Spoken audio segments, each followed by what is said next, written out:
से डांगरी में जो कुछ हुआ और वहां पर 6 हिंदुओं का मिलिटेंट्स के द्वारा कत्ल किया गया। मैंने अपनी तरफ से प्रेस नोट भेजा था एक श्रद्धांजलि का, और आज की प्रेस कॉन्फ्रेंस में मैं यही कहना चाहूंगा कि chamber of commerce and industry जो है उनके परिवार के साथ खड़ा है। हम उनकी आत्मा की शांति के लिए हमने कल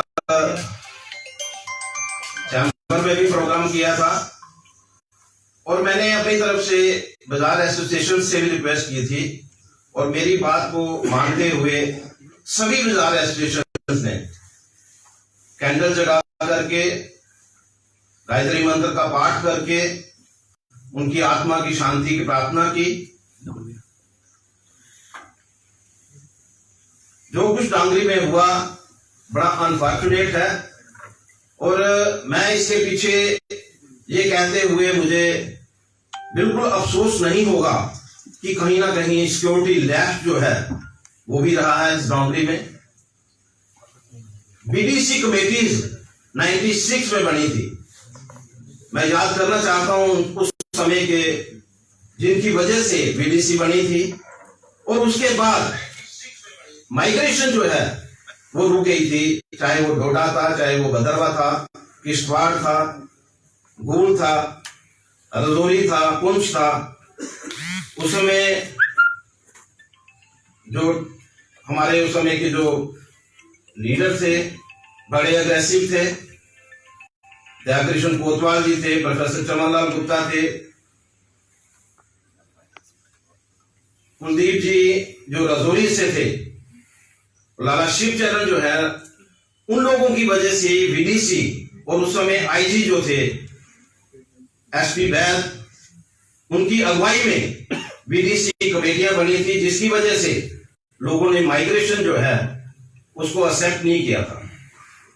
लेकिन आज जो कुछ हुआ, जिस तरह से बीडीसी कमेटीज को डिफंड किया गया, ये उसी की वजह से ये आज का जो यहां पर किलिंग्स हुई हैं उसी की वजह से हुई हैं। पुलिस का हर व्यक्ति जो है हर घर में नहीं बैठ सकता, लेकिन विलेज डिफेंस कमेटियां जो हैं वो मिलिटेंट्स का मुकाबला करती हैं। जरूरत है कि किस तरह से हम लोग जो हैं उनको रिवाइव कर सके, बीडीसी मेंबर को स्ट्रेंथन कर सके, उनको मॉडर्न जो इस समय जो वेपन्स हैं उनको दे करके, ताकि वो अपनी रक्षा के साथ साथ उस बॉर्डर का भी वो रक्षा कर सकते हैं। तो मुझे लगता है कि गवर्नमेंट से जो चूक हुई है, और सबसे पहले तो मैं ये कहना जरूर चाहूंगा कि पहले दिन किलिंग हुई और वो जो एरिया है वो सिक्योरिटी फोर्सेस ने अपने अंडर ले लिया, लेकिन सेकंड डे फिर से जिस तरह से आईडी से ब्लास्ट हुआ और 2 बच्चियां जो है, एक बच्चा और एक बच्ची जो है उसके शिकार हुए, बड़ा अनफॉर्चुनेट था। मैं ये जरूर कहना चाहूंगा अभी की पुलिस जो है बड़ी अलर्ट है। अभी पिछले दिनों में जिस तरह से पुलिस ने अलर्ट रहते हुए 4 मिलिटेंट्स जो हैं उनको मार दिया, लेकिन आज भी वो ट्रक का ड्राइवर जो है वो पकड़ा नहीं गया। लेकिन ये सोचने की बात है कि आखिर वो मिलिटेंट्स जो है वो नरवाल तक पहुंचे कैसे। बॉर्डर से निकलते हैं तो कहीं ना कहीं सिक्योरिटी लैप्स है, उसको देखने की जरूरत है। बहुत सारे लोग हैं हमारे पुलिस डिपार्टमेंट ने जिन्होंने मिलिटेंट्स जब थे एक्टिव उस समय फ्रंट लाइन में रहते हुए मिलिटेंट्स को मारा भी है, उनको खदेड़ा भी है। लेकिन आज शायद मुझे लगता है कि बहुत सारे लोगों को मैं भी जानता हूं जो उस समय मिलिटेंट्स का सामना करते थे, जिन लोगों ने मिलिटेंट्स को मारा भी है, आज उनकी ड्यूटीज जो हैं वो ऐसी जगह पर लग गई है। और ऐसे लोग जो हैं, मैं समझता हूं कि अगर सिक्योरिटी लैप्स है तो रिस्पॉन्सिबिलिटी जो है वो फिक्स करना जो है वो गवर्नमेंट का काम रहना चाहिए। मैं आईजी साहब से रिक्वेस्ट करूंगा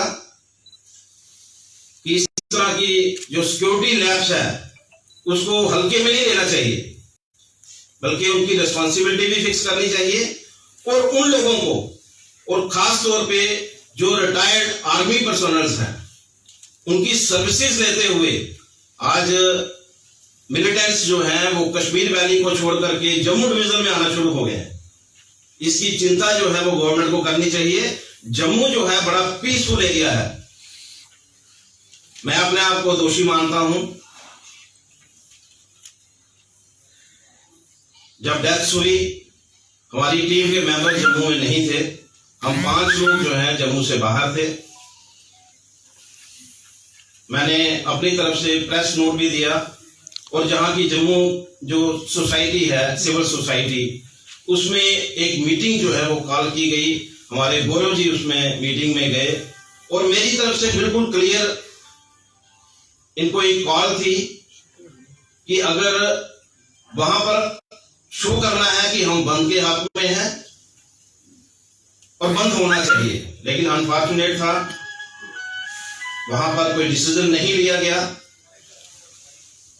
अगर मैं यहां पर होता तो शायद जम्मू बंद होता, लेकिन मुझे अफसोस है हम सिविल सोसाइटीज पे जो अपने आप को हिंदुओं का रखवाला मानते हैं, लेकिन हिंदुओं की किलिंग के बाद भी वो नहीं जागते। तो मुझे इस चीज का सख्त अफसोस है। आने वाले दिनों में मुझे कुछ अफसोस अपने आप पे भी है, लेकिन मैं ये जरूर कहना चाहूंगा, आगे हम लोग जो है सिविल सोसाइटी की तरफ देखते थे इस तरह की सिचुएशन में, लेकिन आने वाले समय में हम लोग जो है डिसीजन अपने आप में करेंगे। हम सिविल सोसाइटी के साथ मिलकर के कोई डिसीजन नहीं करेंगे, और हम अपनी तरफ से ये डिसीजन करेंगे। और मैं वार्न करना चाहता हूं गवर्नमेंट को भी कि अगर रिस्पॉन्सिबिलिटी फिक्स नहीं की गई और उन लोगों को ड्यूटीज पे नहीं लाया गया जो मिलिटेंट्स के अगेंस्ट खड़े हैं, तो आने वाले दिनों में जम्मू में बहुत मुश्किल होगी। कहीं ऐसा ना हो कि कश्मीर की मिलिटेंसी खत्म होते होते जम्मू में पहुंच जाए। मैं एक बार फिर आप सबका धन्यवाद भी करना चाहूंगा कि अपने बड़े मिनिमम पीरियड में आकर के यहाँ पर, और मैं आपको ये बताना चाहता हूँ कि हमारी बाजार एसोसिएशन जो है, सभी बाजार एसोसिएशन ने, जैसे ही मैंने कल आकर के सभी को बोला कि अपने अपने एरिया में कैंडल मार्च कीजिए, वहां पर उनको श्रद्धांजलि दीजिए। और मैं यहाँ पर हमारे पास हर बाजार की फोटोज भी हैं, आप देख सकते हैं। लेकिन आने वाले दिनों में हम लोग जो है सिविल सोसाइटी पे डिपेंड ना करते हुए हम खुद डिसीजन करेंगे। इस तरह की किलिंग्स को बर्दाश्त नहीं किया जाएगा। धन्यवाद। अरुण जी, एक सवाल है। अरुण जी, ये है कि गवर्नमेंट के कश्मीर के सिविल सोसाइटी ऑर्गेनाइजेशंस हैं, इन्होंने बंद की। देखिए, ये इसका जवाब सिविल सोसाइटी दे सकती है। हम ना गवर्नमेंट से डरते हैं, ना गवर्नमेंट से घबराते हैं, फैसला लेते हैं, अपने आप में लेते हैं। लेकिन मुझे ये लगा, क्योंकि ये जो इशू था ये था हिंदुओं की किलिंग का, और उस किलिंग्स के बदले में जो हमारी जो ऑर्गेनाइजेशंस हैं, जिनको मैं सिविल सोसाइटी का नाम देता हूं, ये उनका फर्ज बनता था कि वो आगे आते और बंद की कॉल देते। उन्होंने नहीं दी। हमें सख्त अफसोस है इस बात।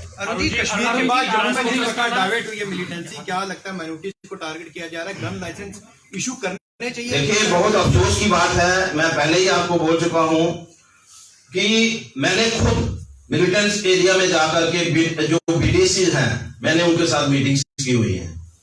मैं खुद गया हूं वहां पर, और वो जो डिफेंस कमेटियां बनती थी वहां पर, वो इतनी सशक्त होती थी कि कोई भी मिलिटेंट जो है वो इस एरिया में आने की हिम्मत नहीं करता था। मैं डुडू बसंतगढ़ में गया हूं, मैंने खुद देखा हुआ है कि किसी मिलिटेंट की हिम्मत नहीं थी कि उस एरिया में आ जाए, क्योंकि वहां पर एक राकेश अंतल जो है वो वहां पर ग्रुप लीडर होता था, और उसने 3 मिलिटेंट जो हैं अपनी गन से मारे थे।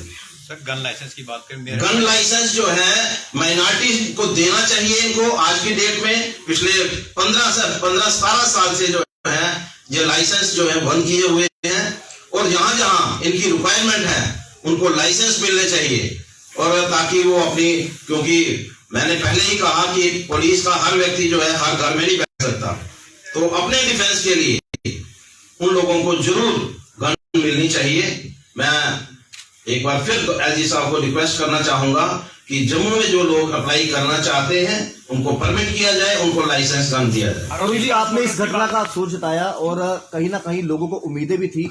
एक गुस्सा जाहिर सी बात जरूर है कि चैम्बर जब भी बात करती है जम्मू के मुद्दों की बात करती है, इस बार सबसे पहले कॉल आनी चाहिए थी तो चैम्बर की तरफ से जम्मू बंद की। आपको लगता है हम लोग हमेशा मुद्दों की बात करते हैं, मुद्दा आज भी कोई आता है जम्मू चैम्बर जो है वो खड़ा रहता है। जिस सिविल सोसाइटी का मुद्दा था, जिसको सिविल सोसाइटी ने हैंडल करना चाहिए था, उन्होंने नहीं किया। हमें सख्त अफसोस है। मैं यही कह रहा हूं, हमारी टीम के 5 मेंबर जो हैं वो बाहर थे, केवल गौरव जी थे, और गौरव जी जो हैं वो उस मीटिंग में गए थे और इन्होंने कोशिश की थी अपनी तरफ से बताने की कि हम जो हैं आपके साथ हैं, आप कोई भी स्टेप लेंगे हम आपके साथ हैं। लेकिन अब उन्होंने क्या डिसीजन लिया आप वही बता सकते हैं, मैं उसमें कुछ नहीं बता सकता। लेकिन मुझे सख्त अफसोस है इस बात का कि जब भी कभी इस तरह का इंसिडेंट होता था, जम्मू की सिविल सोसाइटी खड़ी हो जाती थी और खड़े होकर के कोई ना कोई डिसीजन ट्रांसपोर्ट बंद भी होता एसोसिएशन था। का कहना है कि अगर बंद करते हैं तो कहने के पाकिस्तान का मकसद पूरे करने की बात है। ये ऐसा कुछ नहीं है। पाकिस्तान, देखिए मैं भी बात कहने के लिए तैयार हूँ, सिक्योरिटी फोर्सेस को फ्री हैंड मिलना चाहिए, उसके लिए हम भी कहते हैं। लेकिन जब इस तरह की जब किलिंग्स होती हैं तो उनके परिवारों के प्रति हमारा भी कोई फर्ज बनता है, उनकी सिंपैथी के लिए, उनकी आत्मा की शांति के लिए हमें कुछ ना कुछ करना चाहिए, जो कि कुछ भी नहीं किया गया। और जो कुछ हुआ आप देखिए, कल मैं वही रिक्वेस्ट कर रहा हूं, वही बताने की कोशिश कर रहा हूं, सभी बाजार एसोसिएशन को मैंने रिक्वेस्ट की और आप देख सकते हैं कि सभी बाजार एसोसिएशन अपने अपनी जगह पर उन आत्माओं की शांति के लिए वहां पर ट्रांसपोर्टर से अरुण जी क्यों हो रही है सर? क्यों वार्तालाप नहीं ले रहा? जैसे पहले एक बार मिलकर ट्रांसपोर्टर्स चैम्बर बाहर की बात करें, एक मंच पर खड़े हो जाया करते थे। आज अभी भी खड़े हो जाएंगे, ऐसी कोई बात नहीं है। अभी देखिए कुछ इश्यूज जो हैं वो अपने अपने होते हैं, बाहर के अपने इश्यूज थे, हम उनके साथ थे।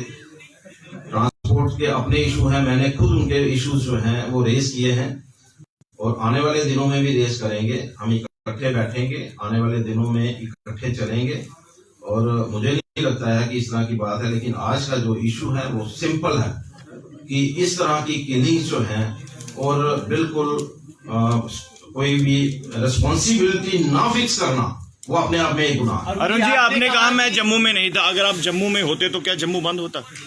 बिल्कुल जम्मू बंद होता।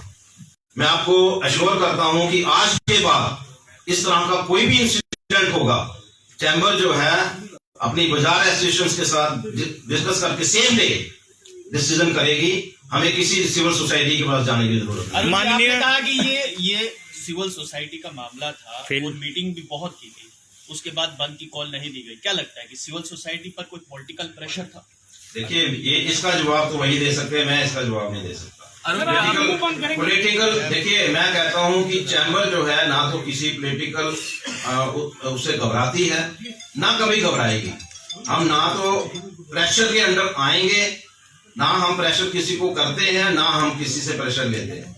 सीधी बात है कि इशू बेस्ड जो है हम लोग एक्शन करते हैं और आने वाले दिनों में आप देखेंगे कि एक्शन जो है वो चैम्बर का अपना होगा। अरुण जी सर, जिस तरह आपने कहा कि बंद होना चाहिए, क्या ये एक इसका ठोस हल है बंद करना? उसके बाद लोग जो है आम जनता की अगर हम बात करें उसको ऐसे देखिए, एक बात जो है लोगों की जो है चिंता थी, लोगों की एक डिमांड थी कि इस तरह की किलिंग जो है वो जम्मू की तरफ बढ़ती जा रही है। उसके लिए गवर्नमेंट को जगाने के लिए भी कुछ ना कुछ एक्शन होना चाहिए। बंद नहीं होता, कोई ना कोई एक्शन होता, एक गैदरिंग होती। देखिए आप समझ नहीं आ गया कोई ठोस निर्णय लिया जाए? कोई निर्णय नहीं लिया गया, उसका हमें सख्त अफसोस है। और आने वाले दिनों में मैंने आपको पहले ही बोल दिया कि अब चैम्बर जो है वो किसी की तरफ नहीं देखेगी। हम लोग बाजार एसोसिएशन के साथ मिल करके जो भी डिसीजन करेंगे। आपने कहा कि सिविल सोसाइटी की मीटिंग हुई जिसमें कोई फैसला उम्मीद जो है वो चैम्बर है लोगों के लिए, क्योंकि जब पिछले कुछ दिनों में देखा जाए जब कोरोना महामारी का समय था तो प्रशासन के खिलाफ जाकर आपने अपने दुकानदारों का साथ दिया। देखिए, चैम्बर जो है, मैंने पहले ही कहा कि चैम्बर हमेशा अपने बाजार एसोसिएशंस के साथ खड़ी है, इंडस्ट्री के साथ खड़ी है, लेकिन हम लोग एज ए सिविल सोसाइटी भी अपना कर्तव्य जो है वो निभाते हैं। अनफॉर्चुनेट है इस बार, मैंने पहले ही कहा कि हमारे 5 ऑफिस बीयरर्स बाहर थे, गौरव जी वहां सिविल सोसाइटी के प्रोग्राम में गए, अनफॉर्चुनेटली वहां कोई डिसीजन नहीं हुआ। तो इसी को कंटिन्यू करूंगा, आप कह रहे हैं कि सिविल सोसाइटी की मीटिंग में ये कोई डिसीजन नहीं लिया जा सका। गौरव जी उस मीटिंग में थे, गौरव जी से जानना चाहूंगा कि उस मीटिंग में और कौन सी ऑर्गेनाइजेशन थी जम्मू की, सारी जितनी थी सारी मेंशन कर सकते हो? वहां पर सारी ऑर्गेनाइजेशन थी, आपको पता है, आपने पेपर में जरूर दिया हुआ है। तो ये मुझे लगता है कि हमें इस मंच पे बोलने की जरूरत नहीं होनी चाहिए। हमें अपनी बात करने का हक है और हम अपनी बात कर रहे हैं कि आज के बाद जो भी डिसीजन होगा चैम्बर का वो हमारी बाजार एसोसिएशन तय करेंगी। हम किसी सिविल सोसाइटी के मीटिंग में जाकर के कोई डिसीजन नहीं। Arun ji, last question. Thank you. अगर डांगरी का मामला जिस तरीके से नरसिंगार वहाँ पे हुआ है, क्या आने वाले दिनों में चैम्बर की तरफ से कोई बड़ा स्टेप लिया जा सकता है? देखिए, अभी हम लोग डांगरी में जाकर के श्रद्धांजलि देने के लिए हमारी टीम भी जाएगी, हमारे बहुत सारे मेंबर्स भी जाएंगे और हम उनको भी अपनी तरफ से गहराइयों से हम लोग श्रद्धांजलि देंगे। और इसके अलावा भी जो कुछ करना पड़ेगा हम लोग उस परिवार के लिए, उन लोगों के लिए, वहाँ के लोगों के लिए करेंगे, जो हमारा फर्ज बनता है एज ऑर्गेनाइजेशन। हम लोग उनके लिए भी कुछ ना कुछ करने वाले हैं, आप देखेंगे। लेकिन मैं ये जरूर कहना चाहूंगा, बार बार मैं एक ही बात को रिपीट कर रहा हूँ कि हम लोग जो हैं, हमारी सोच यही है कि सिविल डिफेंस कमेटीज जो हैं वो स्ट्रेंथन होनी चाहिए। यहाँ के हिंदुओं को लाइसेंस मिलने चाहिए जो पिछले काफी देर से बंद हैं। और बंद किस लिए है कि अगर दूसरी कम्युनिटी ने ज्यादा लाइसेंस ले लिए तो हिंदुओं को लाइसेंस देना बंद कर दो, ऐसा नहीं होना चाहिए। जो लोग जो है इस तरह के एरिया में रहते हैं जहाँ उनको जरूरत है सेल्फ डिफेंस की, उन लोगों को परमिट किया जाना चाहिए, उनको लाइसेंस एयरफोर्स ने एक कल 3 दिन के अंदर उन कातिल को पकड़े, नहीं तो जम्मू। देखिए, हम भी यही चाहते हैं कि